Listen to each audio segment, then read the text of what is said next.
ہم سب حیران تھے، یہ کیسے پاسبل ہے؟ جس کی حالت اتنی سخت خراب تھی اب یہ اٹھ کے بیٹھی ہوئی ہے۔ بلکہ ندا نے باقاعدہ دروازے کی طرف چلتے ہوئے کہا، چلیں گھر چلتے ہیں، مجھے یہاں نہیں رہنا، میرا یہاں پہ دم گھٹ رہا ہے۔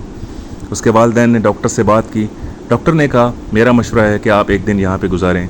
ندا آگے فوراً سے بول پڑی، ڈاکٹر صاحب مجھے کچھ بھی نہیں ہے، میں تو بالکل ٹھیک ہوں، برائے مہربانی ہمیں گھر جانا ہے۔ ڈاکٹر نے کہا، اگر آپ بضد ہیں تو میں آپ کو روک نہیں سکتا۔ ہم فوراً گھر واپس آ گئے۔ ندا، میں اور انکل ندا کے کمرے میں جا کے بیٹھ گئے۔ تھوڑی دیر میں آنٹی میرے لیے ناشتہ بنا کے لے آئیں۔ میں نے وہیں بیٹھ کے ناشتہ کیا اور ندا سے باتیں کرنا شروع کر دیں۔ میں نے ندا سے کچھ باتیں پوچھیں، تمہیں وہاں پہ کچھ ایسا ہوا، کوئی چوٹ لگی، تم گری، یا کچھ ایسا ہوا تو پلیز ہمیں کھل کے بتاؤ، ہم سے چھپانا نہیں۔ ندا نے کہا، نہیں ایسا کچھ بھی نہیں ہے، میرے ساتھ ایسا کوئی واقعہ پیش نہیں آیا۔ جب ہم چیئر لفٹ پہ بیٹھ کے جا رہے تھے تو جب راستہ درمیان میں پہنچا تو میرے سر میں اچانک شدید درد شروع ہوا۔ وہ 3-4 سیکنڈ کا تھا، جیسے اچانک لہر سی آتی ہے۔ میں نے اپنا فوراً سر پکڑ لیا اور مجھے ایسے لگا جیسے میرے ساتھ کسی کا بازو ٹکرایا ہو۔ میں نے فوراً اپنا سر ہٹا کے آنکھیں کھول کے دیکھا تو میرے ساتھ کوئی بھی موجود نہیں تھا۔ میری ساری سہیلیاں پیر کی صورت میں بیٹھی ہوئی تھیں، لیکن میں اکیلی تھی اور چیئر لفٹ پہ ہم بہت اونچا اونچا ہنستے ہوئے گپیں لگاتے جا رہے تھے۔ درد اتنا شدید تھا کہ میرے آنکھیں خود بخود بند ہو گئیں اور میں نے اپنا سر پکڑ لیا۔ جیسے میں نے پہلے کہا، مجھے لگا جیسے میرے بازو کے ساتھ کوئی چیز ٹکرائی ہے، حالانکہ اس وقت میرے ساتھ کوئی بھی موجود نہیں تھا۔ میں نے سوچا شاید تیز ہوا ہوگی یا یہ میرا وہم ہے، یہ درد کی شدت کی وجہ سے مجھے کچھ ایسا محسوس ہوا ہوگا۔ لیکن جب ہم واپس آئے ٹھیک اسی جگہ پہ دوبارہ میرے ساتھ یہ واقعہ پیش آیا۔ میں تھوڑی سی خوف زدہ ہوئی، لیکن میں نے کسی سے اس کا ذکر نہیں کیا۔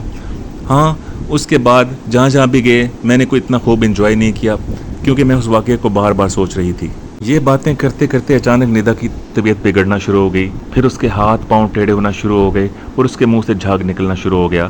تھوڑی دیر کے بعد جھاگ تو آنا بند ہو گیا، لیکن اس کی آنکھیں جیسے اوپر ٹک گئی تھی چھت کی طرف، اور اس کے اندر سے ایک مردانہ عجیب و غریب آواز آ رہی تھی۔ یہ معاملہ دیکھ کے میں بہت خوف زدہ ہوا اور انکل بھی پریشان ہو گئے۔ آنٹی فوراً بھاگ کے آئیں کہ ایسے اچانک کیا ہو گیا ہے۔ ہم نے فوراً سے 1122 ریسکیو کو کال کی، وہ آئے، انہوں نے اس کی طبیعت چیک کی، لیکن اس وقت تک ندا کی طبیعت بالکل ٹھیک ہو چکی تھی۔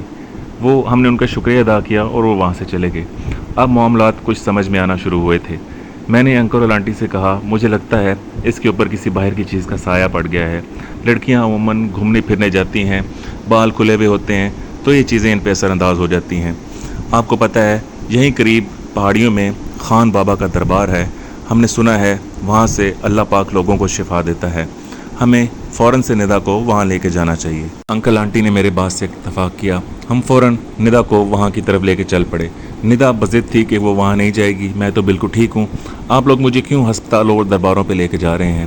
آنٹی نے کہا، تمہیں وہاں ہر حال میں چلنا پڑے گا۔ میں نے ندا کا ہاتھ پکڑا، اس نے کہا میں نے کہا تم میری بہن ہو، میری بات مانو۔ اس نے کہا ٹھیک ہے بھائی، میں آپ سے ضد نہیں کرتی، میں آپ کے ساتھ چلنے کو تیار ہوں۔ تھوڑی دیر کے بعد، تقریباً 45 منٹس کے بعد ہم اس دربار پہ پہنچ گئے۔ وہاں پہ اور بھی لوگ موجود تھے۔ سیڑھیاں چڑھ کے جیسے ہم دربار کے دروازے پہ پہنچے، ندا کو اچانک جھٹکا لگا اور وہ لڑکتی ہوئی پیچھے جا گری۔ ہم یہ دیکھ کے حیران ہو گئے، اسے اچانک کیا ہوا ہے؟ میں فوراً بھاگا، ندا کو اٹھایا، وہ درد سے کرا رہی تھی، اس کی کمر میں شدید جھٹکا لگا تھا۔ میں نے ہمت دے کے اسے اٹھایا۔ تھوڑی دیر کے بعد دوبارہ سے جب ہم دروازے پہ پہنچے تو وہ لڑکتی ہوئی خود سے میرا ہاتھ چھڑا کے پیچھے جا گری اور اس کی حالت دوبارہ خراب ہونا شروع ہو گئی۔ اس کے اندر سے مردانہ آواز آ رہی تھی کہ میں اندر نہیں جاؤں گا، مجھے چھوڑ دو، مجھے واپس لے کے چلو، ورنہ میں تمہیں مار دوں گا سب کو۔